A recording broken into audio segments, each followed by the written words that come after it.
Friends എല്ലാവർക്കും good morning. അപ്പോൾ എല്ലാവർക്കും ഇന്നത്തെ ഒരു അടിപൊളി വിശേഷത്തിലേക്ക് തന്നെ സ്വാഗതം. അങ്ങനെ ഗീതുവിനെയാണ് കാണിക്കുന്നത്. ഗീതു നമുക്ക് കൺഫേം ചെയ്യാനായിട്ട് ഇരിക്കുകയാണ് താൻ പ്രഗ്നൻ്റ് ആണോ ഇല്ലയോ എന്ന്. അപ്പോൾ അങ്ങനെ ഇരിക്കുന്ന സമയത്ത് സിസ്റ്റർ റിസൾട്ടും കൊണ്ടുവരിക. മാഡം പ്രഗ്നൻ്റ് ആണ്, റിസൾട്ട് കൺഫേം ആയി. അത് കേട്ടതും ഗീതു ഭയങ്കര സന്തോഷത്തോടെ അവിടെ നിന്നും എഴുന്നേക്കുക. സന്തോഷം പറഞ്ഞറിയിക്കാൻ പറ്റുന്നില്ല. ചിരിക്കണോ കരയണോ എന്നൊന്നും അറിയില്ല. അപ്പോൾ നമ്മുടെ സിസ്റ്റർ, അതെ മാഡം, ഇനി എത്രയും പെട്ടെന്ന് ഹസ്ബൻഡുമായിട്ട് വന്ന് ഡോക്ടറെ കണ്ടോ. അത് കേട്ടതും ഉടനെ തന്നെ ഞാൻ വരും, എൻ്റെ ഹസ്ബൻഡുമായിട്ട് ഡോക്ടറെ കാണാൻ ഉടനെ തന്നെ വരും എന്നും പറയുക. ഈ സമയം നമ്മുടെ സിസ്റ്റർ ഇങ്ങനെ ആലോചിച്ചിട്ട്, മാഡം കുഞ്ഞിനിപ്പോൾ ഹാർട്ട് ബീറ്റൊക്കെ ഉണ്ടായി തുടങ്ങി കാണും, അതുകൊണ്ട് അത് ചെക്ക് ചെയ്യണമെങ്കിൽ ഇവിടെ ആവാം, വേണം ചെക്ക് ചെയ്യണം എന്നും പറഞ്ഞ് ഗീതു പോയാൽ ചെക്ക് ചെയ്യുമ്പോഴൊക്കെ ഗീതുവിൻ്റെ കണ്ണിൽ നിന്നും കണ്ണുനീരൊഴുകുമായിരുന്നു, സന്തോഷത്തിൻ്റെ കണ്ണുനീർ. ഈ സമയം അതൊക്കെ ഓക്കെയാണ് മാഡം, കുഞ്ഞിന് ഒരു കുഴപ്പമില്ല, എല്ലാം കൊണ്ടും പെർഫെക്റ്റാണ്. ഇനി ഡോക്ടറെ കണ്ട് കൃത്യമായിട്ട് മരുന്നുകൾ കഴിച്ചാൽ മതി, അയൺ ഗുളികകളെ.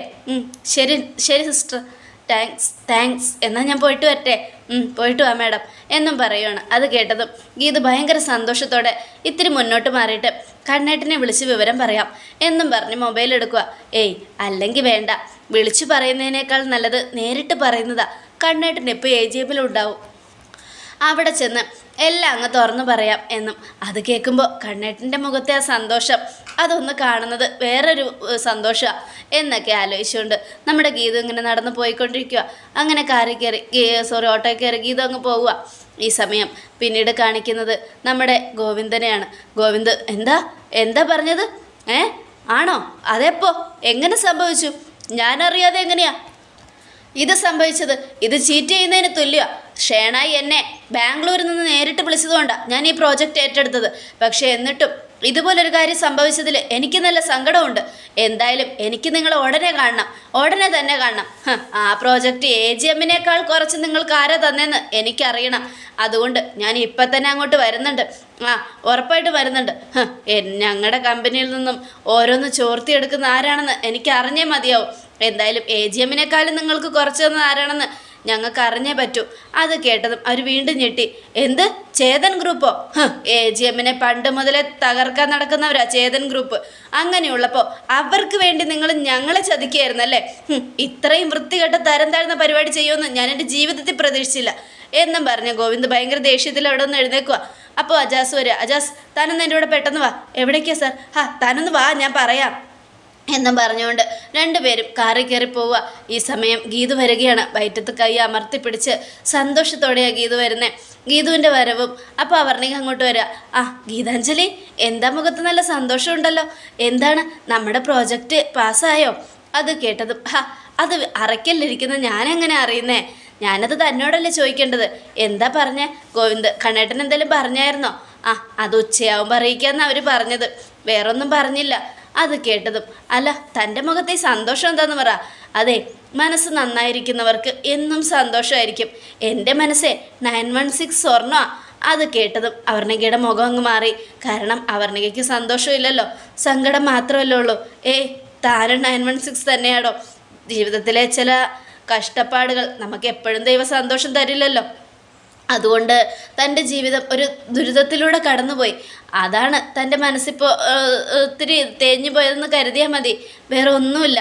അപ്പോഴേക്ക് രമേശ് വരും. Madam, happy Christmas. Happy Christmas Ramesh ഏട്ടാ.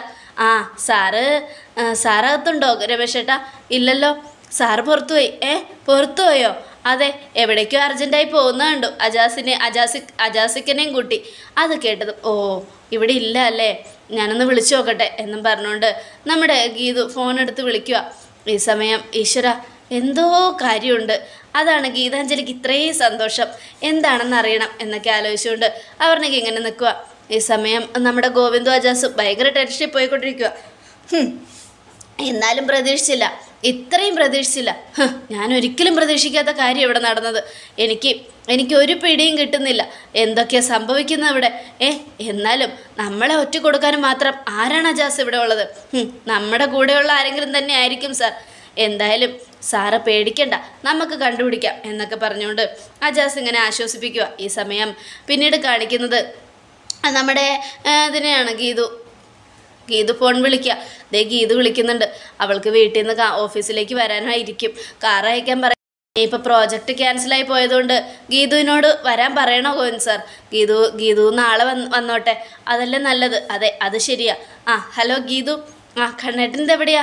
ഞാൻ അത്യാവശ്യമായിട്ട് ഷെനായി ഗ്രൂപ്പിൻ്റെ മീറ്റിങ്ങിന് വരെ പോവുക. എന്തായാലും ഇപ്പോൾ ഇതൊന്നും നീ ഇപ്പോൾ ഓഫീസിലേക്ക് വരണ്ട ഗീതു. ഞാൻ എന്തായാലും തിരിച്ചു വരും.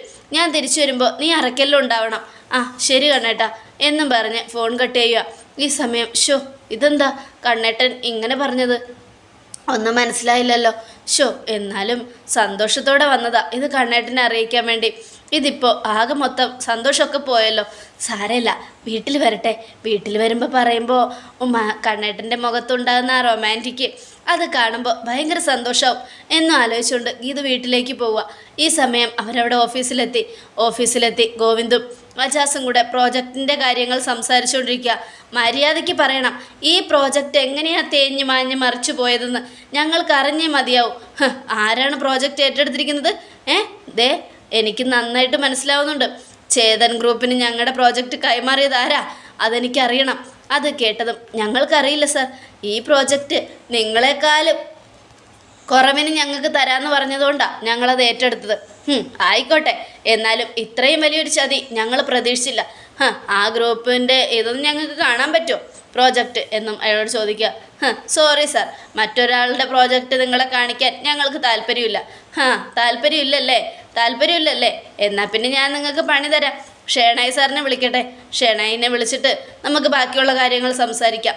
അതെ സാർ എത്രയും പെട്ടെന്ന് ഷേണായിയെ വിളിക്ക് എന്നും അജാസ്. അപ്പോൾ ഗോവിന്ദ് ഫോൺ എടുക്കുക. അയ്യോ സാർ വേണ്ട, ചതിക്കരുത്. ഷേണായി സാറിനെ വിളിക്കരുത്. ഞാനൊന്ന് ഷേണായി സാറിനോട് സംസാരിക്കട്ടെ. അത് കഴിഞ്ഞ് പ്രോജക്റ്റ് ഞാൻ കാണിച്ചു തരാം. മതി. എന്നാൽ പിന്നെ പെട്ടെന്നാവും. അത്രയും എടുക്കുള്ളവരുടെ പ്രോജക്റ്റ് ഒന്ന് കണ്ടു നോക്കട്ടെ ഞാൻ. ആരാണ് ഈ പ്രോജക്റ്റ് തട്ടിയെടുത്തതെന്ന് എനിക്ക് അറിയണമല്ലോ എന്നൊക്കെ ആലോചിച്ചുകൊണ്ട് പറഞ്ഞുകൊണ്ട് ഗോവിന്ദ് ഇങ്ങനെ നിൽക്കുക. ഈ സമയം പിന്നീട് കാണിക്കുന്ന ഗീതുവിനെയാണ്. കണ്ണാടിയിൽ നോക്കി ഗോവിന്ദനോട് എങ്ങനെ പറയണമെന്ന് ആലോചിക്കുക. കണ്ണേട്ടാ, നിങ്ങളൊരു അച്ഛനാകാൻ പോവുക. ഇത് പഴയതായിപ്പോയല്ലോ. എങ്ങനെ പറയും? അതെ എന്തായാലും ഞാനേ ഒരമ്മയാകാൻ പോവുക. ഇത് ശരിയായില്ല. ഇപ്പം എന്ത് ചെയ്യും? പുതിയ ട്രെൻഡിലങ്ങ് തുടങ്ങിയാലോ. എടാ മോനെ, നിൻ്റെ കൊച്ചൊരനെ എൻ്റെ വയറ്റിൽ സെറ്റായിട്ടുണ്ട്. അത് കേട്ടതും അയ്യോ ഒന്നും ശരിയാവുന്നില്ലല്ലോ. എങ്ങനെയാ ഇപ്പം പറയുക? ഒരു പിടിയും കിട്ടുന്നില്ലല്ലോ. എങ്ങനെയെങ്കിലും ഒരു അത്ഭുതത്തോടെ പറയാമെന്ന് വിചാരിച്ചാൽ ഒരു ഐഡിയയും കിട്ടുന്നില്ല. എന്നാലും ഈ കണ്ണേട്ടൻ എപ്പോഴാണ് വരുന്നേ?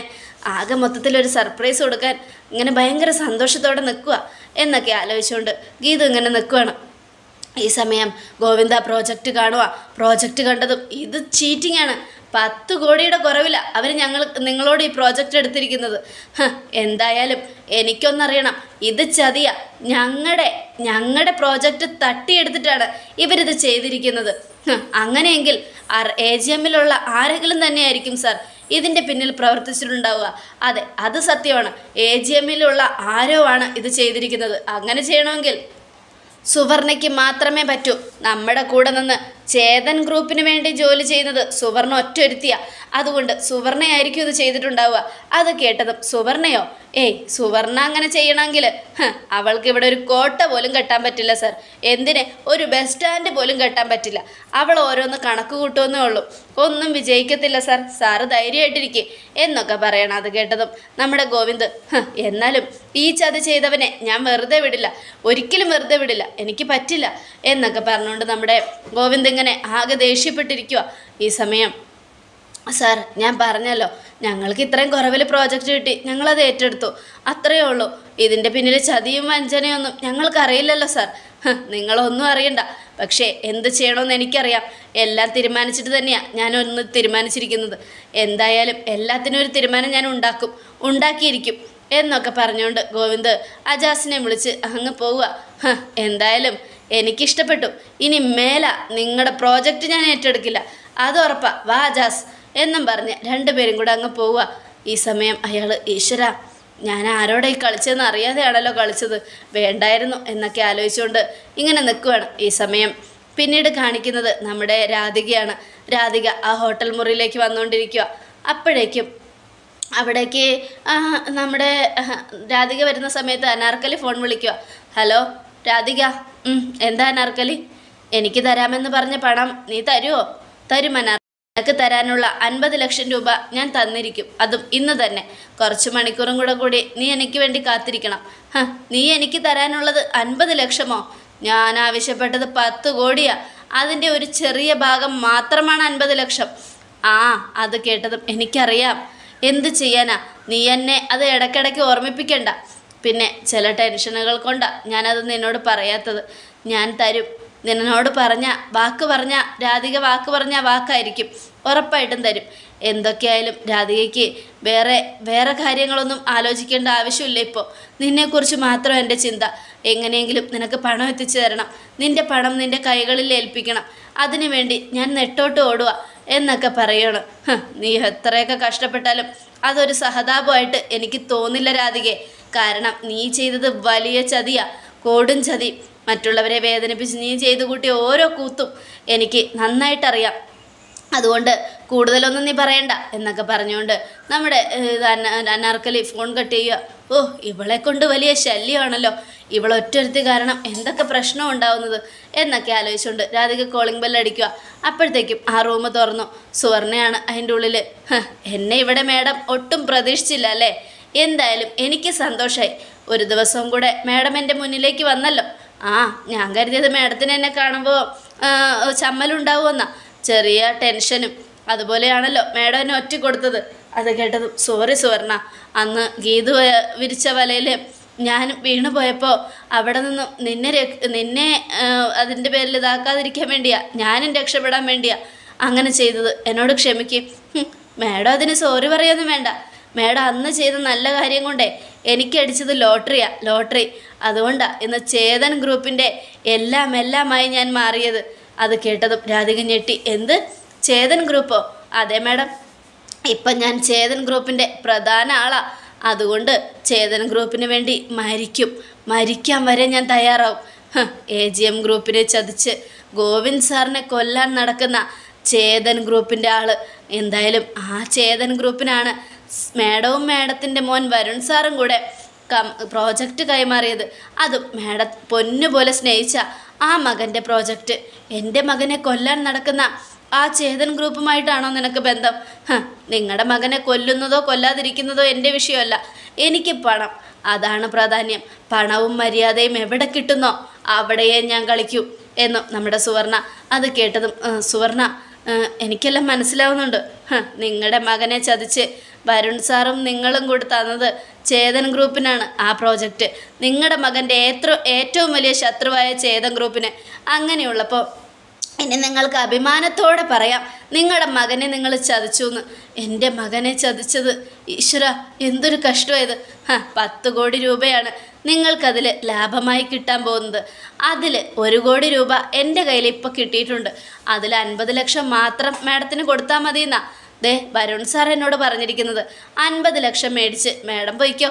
അത് കേട്ടതും എൻ്റെ മോനെ ചതിച്ച കാശ് ഞാൻ മേടിക്കുന്നത് എൻ്റെ ഗതികേട് കൊണ്ടാണ്. എനിക്കെൻ്റെ മോനെ അത്രയ്ക്ക് ഇഷ്ടമാണ്. എൻ്റെ മോനെ ചതിക്കാൻ ശ്രമിച്ച അവരുടെ കാശ്. ഈശ്വര, ഇതെന്തൊരു വിധിയാ എന്നൊക്കെ ആലോചിച്ചുകൊണ്ട് രാധിക ആ പണം 2 കൈ നീട്ടി മേടിച്ചിട്ട് അവിടെ നിന്നും പോവുകയാണ്. അത് കണ്ടുകൊണ്ട് വരുൺ വരിക. എന്തായാലും സാറ് ഞാനും കൂടെ ചേതൻ ഗ്രൂപ്പിന് വേണ്ടിയാണ് കളിക്കുന്നതെന്ന് രാധികാമ്മ അറിഞ്ഞില്ല. രാധികാമ്മ അറിഞ്ഞിരുന്നെങ്കിൽ ഉറപ്പായിട്ടും ഈ കളിയിൽ രാധികാമ്മ കൂടില്ലായിരുന്നു. അത് ശരിയാ. എന്തായാലും നമുക്കിനി അങ്ങോട്ട് ഒരുപാട് സന്തോഷത്തിൻ്റെ നാളുകളാണ്. പണം കയ്യിൽ വന്ന് ചേരും. അറയ്ക്കൽ ഗോവിന്ദമാധവൻ്റെ കുണ്ടിയും താങ്ങി നടന്നിട്ട് ഒരു കാര്യമില്ലല്ലോ. എന്തൊക്കെയായാലും എനിക്കൊന്നേ പറയാനുള്ളൂ, അയാൾ ചെയ്തു കൂട്ടുന്നതൊന്നും ഞങ്ങൾക്ക് വേണ്ടിയല്ല, സ്വന്തം ആവശ്യത്തിന് വേണ്ടിയാ. എനിക്കൊന്നും പറയാനില്ല എന്നും പറഞ്ഞുകൊണ്ട് നമ്മുടെ വരുൺ ഇങ്ങനെ നിൽക്കുക. എന്നാ വരുൺ സാറിൻ്റെ 50 ലക്ഷം എന്നും പറഞ്ഞ് സുവർണ 50 ലക്ഷം വരുണിൻ്റെ കയ്യിൽ വെച്ച് കൊടുക്കുക. അത് കേട്ടതും നമ്മുടെ വരുൺ ഇങ്ങനെ ആലോചിച്ചുകൊണ്ട് നിൽക്കുക. എന്നാൽ ഞാൻ പോട്ടെ. അത്ര പെട്ടെന്ന് അങ്ങോട്ട് പോവുകയാണോ? എന്താ ഇത്ര ധൃതി? രേഖയെ കാണാനാ? രേഖയെ കാണാനോ? എനിക്കോ? ഒരിക്കലുമില്ല. ഞാൻ കാണാൻ പോകുന്നത് മറ്റൊരുത്തിയാ, ഗീതുവിനെ. അവളുമായിട്ടുള്ള കളി തുടങ്ങിക്കഴിഞ്ഞിട്ടേ ഉള്ളൂ. ഇനിയൊന്ന് അവളെ ഇട്ട് ഞാൻ മെനക്കെടുത്തിയിട്ട് വരാം. അവളെ ഒന്ന് വട്ടം കറക്കിച്ചിട്ട് ഞാൻ ഇങ്ങോട്ട് വീണ്ടും വരാം. എന്നാ വരട്ടെ എന്നും പറഞ്ഞുകൊണ്ട് വരുൺ പോവുക. വരുൺ പോയി കഴിഞ്ഞതും സുവർണ ആലോചിച്ചുകൊണ്ട് നിൽക്കുകയാണ്. ഓരോന്നോരോന്നായി അറയ്ക്കൽ തറവാട്ടിൽ നിന്നും ഞാൻ പറിച്ചെടുക്കും. അതാണ് ചേതൻ ഗ്രൂപ്പിൻ്റെ ആഗ്രഹം എന്നും പറഞ്ഞുകൊണ്ട് അതോടുകൂടി എപ്പിസോഡ് അവസാനിക്കുകയാണ്. നാളത്തെ ഒരു തകർപ്പൻ വിശേഷത്തിനായിട്ട് കാത്തിരിക്കുക. എല്ലാവർക്കും ഒരിക്കൽ കൂടെ നല്ലൊരു ശുഭദിനം തന്നെ ആയിക്കോട്ടെ. Thank you friends.